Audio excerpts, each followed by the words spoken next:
Autre recommandation des experts scientifiques, le télétravail, il doit être maintenu selon eux lorsqu'il est possible sur au moins la moitié du temps de travail. Quant aux transports en région, entre régions, ils peuvent être envisagés si les gestes barrières sont respectés. Et cette question inquiétante tout de même, ce matin, le Covid-19 s'attaque-t-il en plus au cerveau ? Plusieurs études sont en cours car des troubles du comportement ont été observés chez certains patients. Les précisions de Mathieu Charrier. On savait que le coronavirus avait des conséquences ORL, pulmonaires, sur la peau aussi. Eh bien, on découvre qu'il pourrait également toucher le cerveau de certaines personnes infectées.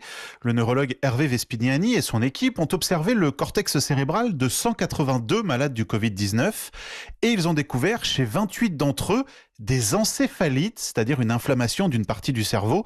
Le professeur Vespignani, par ailleurs directeur médical de BioSerenity, souligne que c'est ce qui pourrait expliquer pourquoi tant de patients atteints du coronavirus ont du mal à sortir du coma artificiel dans lequel ils sont plongés lors de leur entrée en réanimation. Un tiers des retards d'éveil non expliqués du coma artificiel correspondent à des signes d'encéphalite. Mais maintenant, je peux vous dire que nous avons des malades avant l'insuffisance respiratoire qui ont des troubles neurologiques et pour lesquels, on trouve une encéphalite. Le problème, nous ne savons pas quel traitement à l'heure actuelle proposée. Et ces encéphalites peuvent provoquer des séquelles, des troubles de la mémoire, de l'attention, de la concentration, du sommeil aussi.